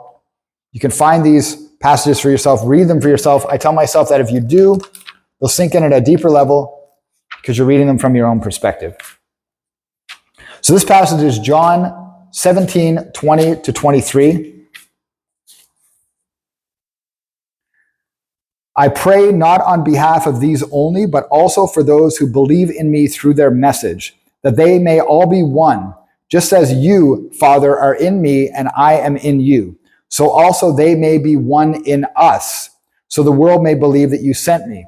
The glory that you have given to me, I have given to them, that they may be one just as we are one, I and them and you and me, that they may be perfected in unity, so that the world may know that you sent me and loved them as you loved me. I tell myself that what Yud He Shin Vav He is, that symbol I showed you, is your true higher self. In other words, you are Yeshua at the highest level. So I'll share something before we continue with some of the other passages here.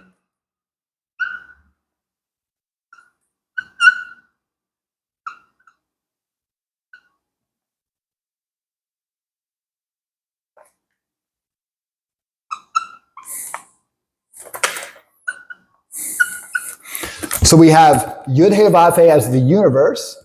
We have Yud He Shin Vav He as the higher self. And then we have your character as the lower self.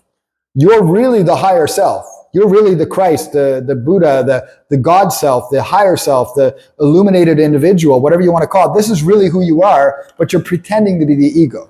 You're pretending to be the lower self for the purpose of the game. The next passage is John 10:30. In John 10:30 it says, I and the Father are one. Pretty direct. I and the Father are one. Jesus also said, you will do greater things than I. We are in him. He is in God, etc. I'll share a couple more and then I'll just list the other ones so that you can look them up on your own if you want to do your own homework around this. So this is John 14:20. In that day, you will know that I am in my Father and you are in me and I am in you. Very simple, very direct. I tell myself that what that man 2,000 years ago did is raised his consciousness, cleansed his elements, purified himself to the point where Messiah and he became one. And I'll show you how that makes sense using these symbols and these ideas later. So here are some other passages you can look up on your own if you like. We have Galatians 3:28, 1 Corinthians 12:12-13, Thomas verse 22. I'll read that one right now. If you haven't heard of the Gospel of Thomas, it's a gospel that wasn't officially included in the Bible. It was considered not accurate enough, even though, according to some scholars, the Gospel of Thomas may be more accurate than some of the books of Paul. The story is that the Gospel of Thomas was written around this closer to the time of Christ than some of the books of Paul, meaning that it could be more accurate and based on Jesus' teachings. I'm saying could be because I don't want to say it is, but in my opinion, it really fulfills the teachings to a whole other level. Okay, so it's verse 22 of the Gospel of Thomas. Again, you can look this up on your own. And this is my favorite of all of Jesus' teachings. Jesus saw some babies nursing. He said to his disciples, these nursing babies are like those who enter the kingdom. They said to him, then shall we enter the kingdom as babies? Jesus said to them, when you make the two into one, and when you make the inner like the outer and the outer like the inner, the upper like the lower, and when you make the male and female into a single one, so that the male will not be male, nor the female be female, when you make eyes in place of an eye, a hand in place of a hand, a foot in place of a foot, an image in place of an image, then you will enter the kingdom of God. It's so obvious to me. When you make the inner like the outer, as within, so without. When you make the upper like the lower, as above, so below. When you make the male and female into a single one, outside and inside, masculine and feminine, up and below. When you do that, you'll enter the kingdom of heaven. When you make eyes in place of an eye, you'll find the kingdom of heaven. For me, it sounds so very obvious. For some people, they might not disagree, and scholars can argue and so on, and it makes sense. Other passages include John 14:2, Matthew 13:10-13, Mark 4:11-12, Luke 8:10, 1 Corinthians 2:7-8, and then John 14:6. Now, this is one of my favorite ones. No one comes to the Father except through me. I am the truth, the way, and life. No one comes to the Father except through me. This is something that I've noticed that I have suffered with and that others have suffered with. How do we get through? How does that make sense? Jesus is being very clear. No one gets to the Father except through me. So this is how I interpret that. We're at the ego. The higher self is here. God is here. No one gets to the Father except through Mashiach. No one gets to the Father except through the higher self. Now, again, I'll explain this Kabbalistically using the Tetragrammaton, Yud He Vav He.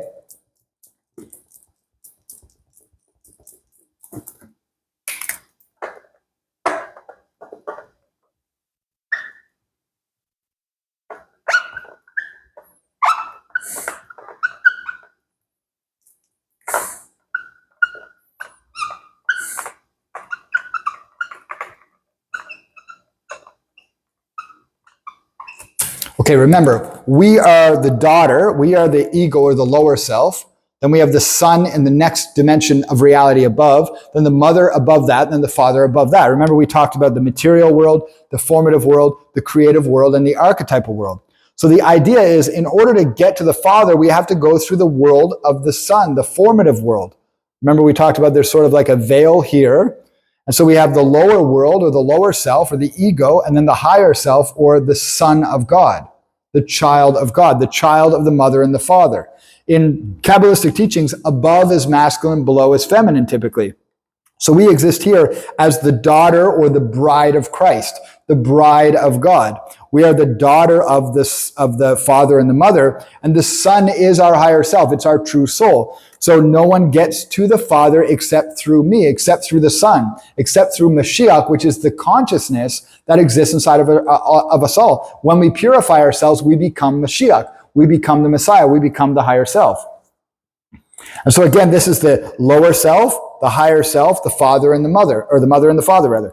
This is the material world, the formative world, the archetypal world, or the creative world and the archetypal world. So that means that we can imagine that the plan for creation actually exists in the Son, which is a formative world where the plans for the chair exist, and we exist in the material world. So what we need to do to get to the Father is we need to become the Son. We need to recognize that we are Mashiach, we are the higher self, we are the child of God, and that we raise to that dimension by becoming that person, by becoming that version of ourselves. And again, that might sound like an out there idea, but let's look at a couple Bible passages that might support this idea. In Psalms 82:6, there's a passage, one of my favorite passages. It says, I said you are gods with a small g, and that you are all sons of the Most High. Yet you will die like men and will fall like any of the princes. Okay? I said you are gods and you are all sons of the Most High. Yet you will die like men and will fall like any of the princes. Because we don't recognize that we're sons of the Most High. We don't recognize that we're sons of God. Now, Jesus quoted this verse. So it's in the Bible twice. Jesus quoted this verse in John 10:34-36, when he said, Yeshua answered them, isn't it written in your writings, I have said ye are gods? If he called them gods to whom the word of God came, and the scripture cannot be broken, do you say of him, the one the Father set apart and sent into the world, you speak blasphemy because I said, I am the Son of God. It's written in the law, brothers and sisters. Jesus didn't say it first. Jesus was repeating it. The fundamental law of Judaism and Christianity and Kabbalah says that we are all gods. We are all sons of the Most High. There are many names for this idea of the higher self. Mashiach is one of the names. Mashiach means the anointed one, or the Messiah is the English translation. The Son of God, which we already talked about, father, mother, son, daughter. The soul of humanity, the higher self, the true self inside of us all. The Word of God, because again, God is unknowable, unimaginable. It's only until it comes down into the formative world, the Word of God, the plans, because a word is like a plan. A word is a formula which exists in the formative world. That's the Word of God, or the image of God. You see, we can't imagine father, mother because it's way beyond our comprehension. We can only imagine God through a personality. We have to create what's called a personification of God, which Jesus or Yeshua, our higher self or Mashiach, acts as that intermediator, that mediator between us and the unknowable, unimaginable. The personality of God, we all create inside of our mind. Your version of Jesus and my version of Jesus can't be the same because you interpret things through your own psychological lenses and I interpret things through my own psychological lenses. So we can call Yeshua or the Mashiach or the higher self the personality of God, the image of God, the Word of God, because it's the version that we experience. It's the version that's closest to us. Again, I can't see the sun, but I can feel the rays of the sun. I can see the rays of the sun. I can see light because of the sun, but I can't see the sun. Similarly, we can't see the Father, Mother, but we can experience it through the Son. We can experience God through the personality, through the attributes and the characteristics of God or the Son. Other terms are Prince of Heaven, because Prince is below heaven. Remember, King, Queen, Prince, Princess. So Prince of Heaven or King of Earth, because the Son is above the physical world, above the material world. Deep stuff, right? Really deep stuff. So you can imagine again that Vav is the Son, He is the daughter. So the idea here is that everyone is the Messiah. This isn't a new idea. Jesus said it himself. You will do greater things than I because I'm going to the Father. You and I are one. He said it multiple times. We are all the Messiah. And so the idea is that if we want to create the messianic world, we have to become the Messiah that we're waiting for. If your world is a reflection of you, then you have to become the Messiah that you're waiting for. It's the only way. Now, I want to talk about the most important commandment because there's a passage in the Bible, again, one of my favorites. I have many favorites, as you can imagine, being a nerd and studying this stuff. There's a passage in the Bible where a Torah scholar asks Jesus. He said, which commandment is first of all? Which commandment is most important? Yeshua answered, the first is Shema Yisrael, Adonai Eloheinu, Adonai Echad, which means, hear, O Israel, the Lord our God, the Lord is one. The Lord is everything. God is everything. And you shall love Adonai, your God, with all your heart and with all your soul and with all your mind and with all your strength. Love God because everything is God. When I love God, I'm loving myself. When I love everything, I'm loving myself. My interpretation. He said, the second is like it. You shall love your neighbor as yourself. There is no greater commandment than these. Love your neighbor as you love yourself because everyone's a reflection of me. My neighbor is myself. And when I love my neighbor, I'm loving myself. When I love God, I'm loving myself. Very simple, Kabbalistic even. In the book, The Power of Kabbalah by Rav Berg, the 13th principle he mentions as the 13th principle of Kabbalah, love your neighbor as you love yourself. The rest is commentary. The rest is just theory that supports this idea. When you understand that you are everything in your reality, that you are everyone in your reality, then loving your neighbor becomes self-love. Loving God becomes self-love. There are other passages that support this idea. Leviticus 19:18, Matthew 22:37-39, Luke 10-27, Romans 13:9, James 2:8, Galatians 5:14. In Kabbalah, the fundamental teaching is that if you want to experience the light in your life, abundance, blessings, healing, miracles, relationships, you have to have affinity with the light. You have to become one with the light. It's that simple. When we become one with the light, we experience the light. Okay. We're going to shift to the next section. This section is called the path. Another term I use is the path of the higher self. So we've learned all these things. We learned about the Godhead. We learned about the garden. We learned that you're the gardener. But what do? How do we become the higher self? How do we become Mashiach? How do we bring this new world that the ancient people called the new earth, the new heaven, the heaven on earth, the fifth dimension, the coming age, the messianic age? How do we create this world for ourselves? And that's what I'm going to share with you here.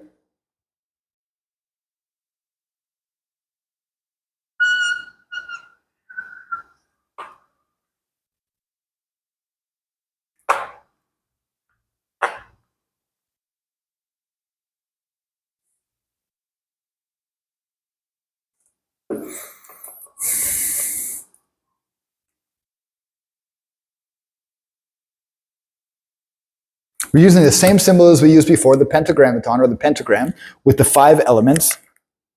And these represent the 5 stages on the path.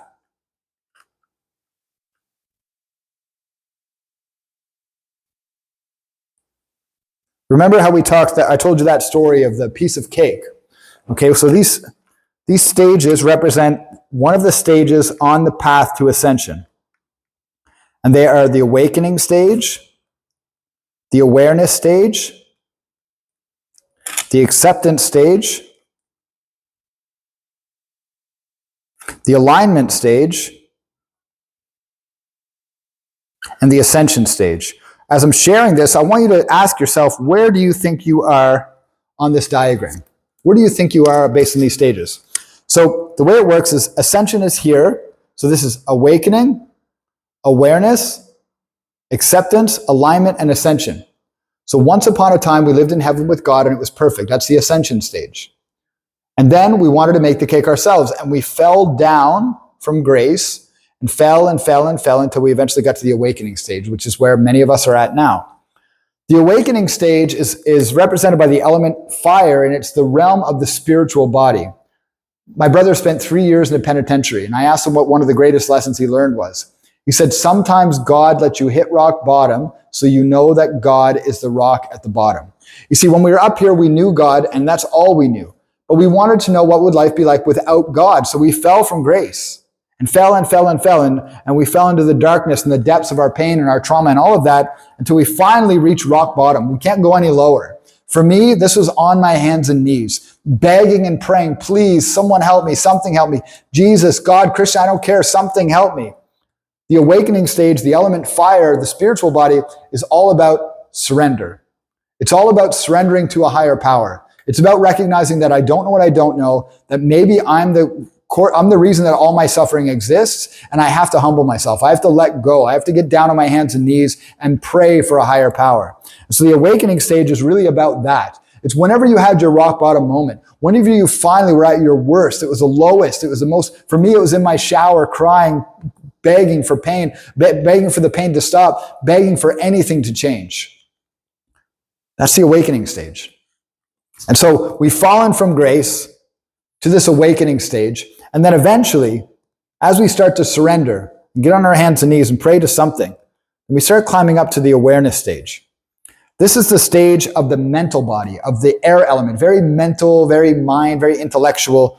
This is where I started learning about quantum science.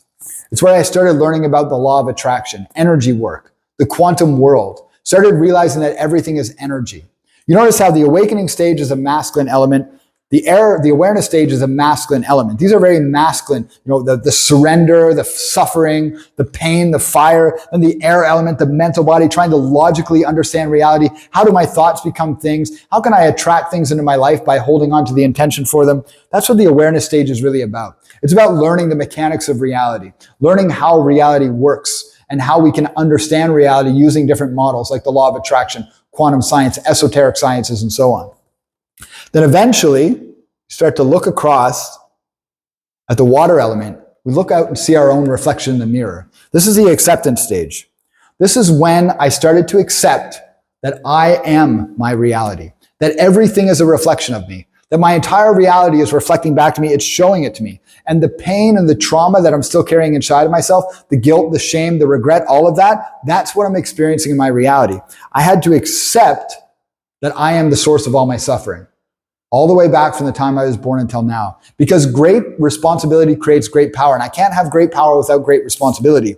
So in the acceptance stage, I'm accepting 100% responsibility for my life. No more victim stories. No more blaming my pain on anything or anyone else. I'm accepting complete responsibility for my experience of reality. A lot of people don't even get out of this stage. They stay stuck in it forever. They're constantly in a loop. Imagine you have a glass of water right now. I have a glass of water here. Imagine if this glass of water was filled with mud. You wouldn't be able to see through it at all. I'd have to continue to filter the water over and over and over again until it became clear again. That's what we're doing in the acceptance stage. We're purifying and purifying and purging and purging and purifying and purging, getting all of the stuff out. Pain unexpressed becomes repressed and leaves us depressed. In this stage, we're emptying the pain. The alchemists say that tears are the decrystallization of hardened emotions. In the acceptance stage, I'm decrystallizing the hardened emotions that are inside of my emotional body.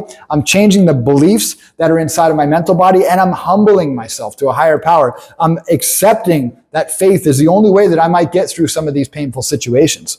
So the acceptance stage is when I'm purging and accepting responsibility for myself, recognizing that I can't live an inauthentic life anymore. I can't pretend to be someone I'm not anymore and be happy. I have to be who I really am. I have to show up for who I really am in the world. I have to accept responsibility for my life. I have to confess all of the things I've done. I have to make amends. That's what this stage is really about. It's purification, purifying and purifying and purifying. And then as I start to purify, I slowly start to go back down on my hands and knees again to the alignment stage, the physical body, the earth element. But this time, I'm not on my hands and knees begging for mercy.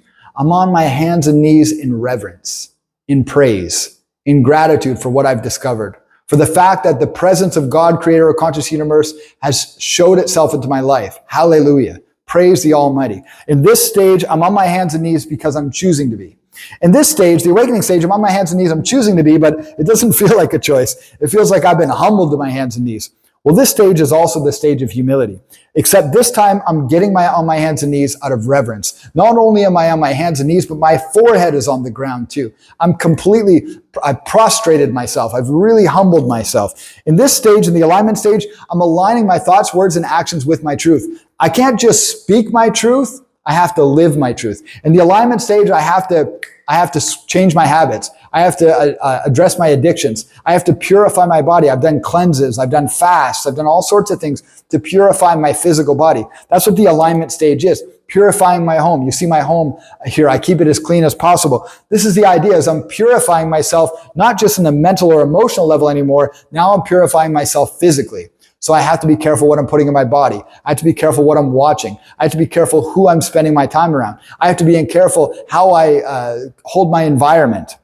And then eventually, as enough of my thoughts, words, and actions are aligned with the greater truth, then I start to climb back up to ascension, back up to the reality of my consciousness, the reality of unity, where I'm no longer theoretically understanding heaven on earth or God or creator or conscious universe, but where I'm having a lived experience of it, where I've purified my spiritual body. I've purified my mental body. I've purified my emotional body. I've purified my physical body. And that purification is allowing that Shin, that presence of God, that spirit of God to descend into my being so that I can experience God, not as a theoretical, theological, philosophical idea, but as a lived day-to-day experience. This is the path of the higher self. This is what we're all experiencing on an individual level and a collective level. I tell myself that I'm in the alignment stage, but I'm also in the acceptance stage, the awareness stage, and the awakening stage, because these stages are dynamic. I teach them in a linear fashion so you can understand them, but they're very dynamic. They happen at the same time. They're all happening at once. And we're already in the ascension stage. We can't leave the heavenly realms. We're there. We're experiencing what we are, the condition that we're carrying inside of ourselves, but we haven't left this area. That's the greatest part of the illusion. So I'm curious, where do you imagine yourself on the stage? Where are you at on this diagram right now? Now, there are certain superpowers or values or skills that we get to or have to learn in order to move through these different stages. And I want to tell you about those right now.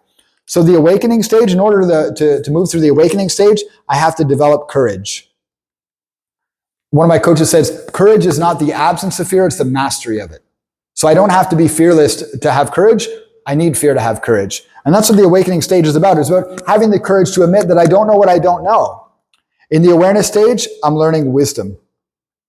So courage versus faith versus fear, wisdom versus ignorance. I'm admitting that I don't know what I don't know, and I'm accepting that I'm never going to know everything. I'm never going to know everything about anything, because there's always more to learn. In the acceptance stage, I'm developing compassion for myself and for others. I can't have compassion for others if I don't first have it for myself. And I can't have it for myself if I don't have it for others. Forgiveness is a gift I give myself and those around me. And so in the acceptance stage, I'm learning compassion. In the alignment stage, I'm learning humility. I'm learning to eat healthy food. I'm learning to take care of my body. I'm learning to take care of myself, address my addictions, confess my sins, align myself with the life that I want, the world, the reality that I want. And then finally, in the ascension stage, it's all about love. Unconditional love. Not love somebody if they are or do or have what I want them to do, have, or be, but love unconditionally, because I am everything. I am everyone and everything. So to get through the awakening stage, I have to develop courage. To get through the awareness stage, I have to develop wisdom. To get through the acceptance stage, I have to develop compassion. The alignment stage, humility. And to reach ascension, I have to learn unconditional love. This is the path of the higher self. When you do inner child work, you're working on the path. You're working on your different bodies. Inner child work is the spiritual body, the mental body, the emotional body, the physical body. When you're doing deep trauma healing, it's all of those things. If you drink ayahuasca, it's all of those things. If you do a silent water fast, it's all of those things. We're cleansing and purifying our elements, our bodies, the dimensions of our soul, so that we can experience the world that we all deeply desire. Okay, we're moving on to the final section now, which I call the vision. Let's talk about that world. Where are we moving to? What's the point of this presentation? The Mayans, the Aztecs, the Jews, the Christians, the Egyptians, the Hopis, they all have prophecies, and many other civilizations have a prophecy about this time, the age of Aquarius, the new age, the end times, whatever you want to call it. They all prophesy about this time. And they say that a group of people will elevate their consciousness and will be an example for the rest of humanity. I tell myself that I'm part of that group. And there's a good chance that those of you watching are also part of that group too. We're doing the purification. We're embodying the teachings. We're demonstrating for others what these teachings look like. And these ancient prophecies say that this new world, this heaven on earth, this messianic age, the new earth, the new heaven, the fifth dimension, whatever you want to call it, it's a time of peace. It's a time of prosperity. It's a time of abundance, superior technology, advanced technology beyond what we can even imagine. The idea of immortality is not impossible when you imagine things from this perspective. 100 years ago or so, we didn't fly airplanes. We didn't have cars. We didn't have many of the things that we have now. Maybe that's not true about cars, but 150 years ago, we didn't have these things. We didn't have the ability to do many of the things we have today. 50 years ago, the idea of a cell phone, the computer that we can find on our cell phone would almost fill this room. And now it's inside of a little device that I'm recording this video on. The impossible is only impossible because we don't imagine greater than it.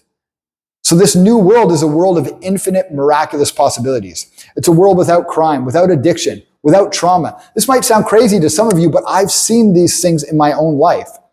Jeremy Griffiths is a biologist that's been studying human history for his entire career. And he talks about how millions of years ago, human beings were just like the bonobo monkeys, which are the most compassionate, peaceful species on the planet. They have no conflict, no violence, no infighting. And the way that they're able to achieve that is by nurturing every member of their species. Every member of their species gets nurtured. And that's how they're able to be peaceful. And he says that human beings, once we became conscious, we developed the ability to go beyond our instincts and to make decisions that can lead to pain for us. And that's what created the trauma and the psychosis that humanity is currently under. But he said the secret to healing the psychosis is the same way we evolved in the first place, by nurturing one another. That's this moral of this story, everyone, is when you cleanse and heal yourself, you're nurturing yourself, and therefore you're nurturing those around you. You become more loving, you become more compassionate, you become more empathetic, and everyone around you is affected as a result. That's what I tell myself that we have the ability to create. I tell myself that you are Mashiach, you are the Messiah. So if you want to bring the Messianic world, if you want to bring the Messianic consciousness to you, you have to become the Messiah that you're waiting for. Take the responsibility onto yourself. Maybe someday a teacher will arrive. Maybe someday somebody will come and they will be the Messiah, but it will be because you have purified yourself so that you can experience that in your reality. Maybe it's not your mission or your purpose to be the Messiah. Maybe it's not your mission or your purpose to study as deeply as the Messiah might have to, or to purify yourself as much as the Messiah might have to. But that's okay. That doesn't mean that you can't contribute to the Messianic consciousness. We all have a purpose. If you imagine that you have a big jigsaw puzzle in front of you right now and it's completed, which piece of the puzzle is less important? They're all equally important. Every piece of the puzzle is necessary. And to create this new world, this vision of the greater world, we have to recognize that we all have a place a part to play in it. You see, to create a puzzle, we can't have a bunch of circles. If you try to act like everyone else and be a circle or be a square, you're not going to find your unique part in the puzzle, and you're not going to find the other people that fit into your version of the puzzle. You have to be your own unique shape. You have to live your own unique purpose. You have to be who you really are. You have to find your authentic self, because when you do, you'll start to fit in with people around you. You'll find your community. You'll find your tribe. You'll find your part in the puzzle, which will contribute to the greater whole. That's what I tell myself that this video is about, brothers and sisters. It's about planting the seeds of consciousness into your subconscious mind so that you can find your way home. Find your way back to the promised land. Back to the Messianic world, back to the world of peace, prosperity, and oneness, where I tell myself that we all came from and we're all ultimately returning back to. So you might be asking, what's next? Well, to put it simply, the best thing that you can do to bring this world forward is to purify. Purify yourself. Purify your thoughts. Purify your actions. Purify your words. Purify your body. Purify your emotions. Purify, purify, purify, because as you do, you're not just purifying for yourself, you're purifying for your family. You're purifying for your community. You're purifying for your country. You're purifying for your world. I've recognized miracles as I do this work. People I thought would never change start changing when I stop trying to change them. When I start changing myself and the way that I see those around me, the people around me start to change. People talk about the evil and the corrupt and all these things in the world. Purify the evil and corruption inside of yourself, and the evil and corruption outside of yourself will begin to transform too. I want to give you a little bit of a simple action plan, something you can do every day to purify yourself. 5 simple practices. They're universal. They're not associated with any particular religion, any particular spiritual system, although they're practiced by all of them. I call them the 5 messianic mitzvah. Mitzvah is a deed, a good deed that we do to live in alignment with God's laws. And the 5 messianic mitzvah, something you can practice every day. I tell myself it'll transform your life and your world.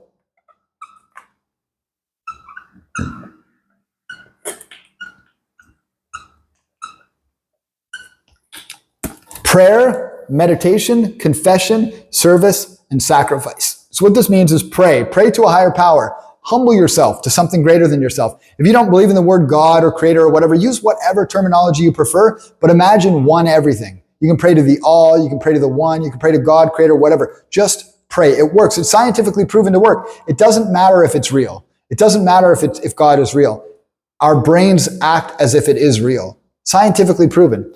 Meditation, just being still. Simple way to meditate, just watch my thoughts. It's not about not thinking. It's not about not wanting to move. It's not about not wanting to get up and quit. All those impulses are natural during meditation. It's just about being aware of them. The simplest way to meditate is just be aware of the impulses. Be aware of the impulse to think, the impulse to speak, the impulse to think about what you're going to eat later. Just be aware. Just watch it. Confession, really simple. Tell the truth. Tell the truth. Don't just say what's true. That's important too. Don't lie. Tell the truth. Don't withhold. Share your truth with the world. I was scared to share this. I recorded this video already a couple of days ago, but I made lots of mistakes, so I wanted to record it again. I wanted to really make sure that I'm confessing my truth, confessing what I've shared, because I tell myself this can change the world. Service. Be of service. In Kabbalah, they say you have to receive for the purpose of sharing. To receive the light, I have to be one with the light. So I have to serve, be of service, share, hold doors, make compliment, give people compliments, do things in service to others, pick up garbage on the ground, and then sacrifice. Sacrifice for me means sacrificing my ego, sacrificing my victim story, sacrificing the story that I'm not enough or that I'm better than others or whatever it might be. Sacrifice. Sacrificing my humility by praying, sacrificing my time by meditating, sacrificing my pride and my fear by confessing, sacrificing my goods and what I have by being of service, by donating, by volunteering, and so on. As you might have guessed, these are based on the elements. We have fire, air, water, earth, and ether. The 5 messianic mitzvah: prayer, meditation, confession, service, and sacrifice. I tell myself that if you practice these every day, like a martial artist, I call myself a mixed magical artist, make this something that you do every day. I grew up with a really close friend who was a karate champion. Our sensei told him he has to eat, sleep, and breathe karate if he wants to be a champion. Well, if you want to be a messianic champion, you have to eat, sleep, and breathe this work. It can't be something that you do on a Sunday when you go to church, or something you do once in a while when you're watching videos on YouTube, or when you're using plant medicines or something. It has to be a daily practice. I have to pray, meditate, confess, serve, and sacrifice every single day. It has to be something that I eat, sleep, and breathe. How I do anything is how I do everything. Thank you for watching this video. If you want to understand more about what I do, you can download my book below. The PDF is free. You can order the paperback on Amazon. You can hear the backstory. What I've shared with you here is the material in my next book, The Way of the Garden, Volume 2, A User's Guide to the Holographic Matrix. I'm going to be sharing this system in much more depth, as well as actual assignments and action plans, things that you can do right now to start changing your life. Here are some simple ways. Write a list of all your limiting beliefs and share them with another person. Write a list of all the things you've ever done to hurt yourself or others and share them with another person. Write a list of all of the addictions and misaligned habits that you have and share them with another person. Write a list of everyone you need to make amends with and start making amends to them. Write a list of all the traumas you've been through and share them with another person. Make your inner world exposed and everything will change. It's that simple, brothers and sisters. It works. It's magic. It's powerful. If you want to learn more about what I'm doing in the world besides all of this, I have an organization called Conscious Intimacy Games.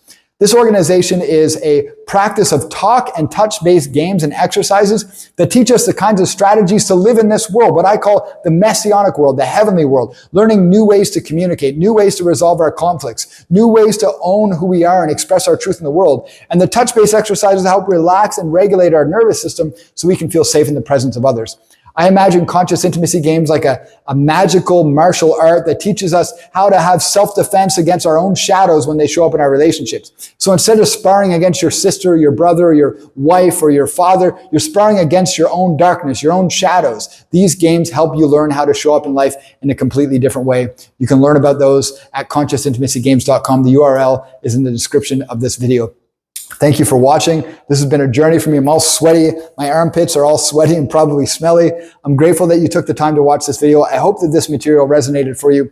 Please let me know in the comment section. Do you want me to make more videos like this? Do you want me to share more of this work? Do you want me to teach you more of how you can start to create this world for yourself? Let me know below. I tell myself that we're all the Messiah, brothers and sisters. We are the ones that we've been waiting for. Mashiach is here. We are Mashiach. There's nowhere to get to. There's no one to become. We already are that one. All we must do is purify, have gratitude, praise the Almighty, praise God, praise Creator, praise the light, whatever you want to call it. Get down on our hands and knees, not in fear necessarily, depending on where you're at in the stage, but in reverence and praise and gratitude. Oh, I'm so grateful for this experience of life. I'm so grateful for this experience of creation. Thank you for watching, everyone. I'm grateful for you all. I love you all. To the world to come. Thank you.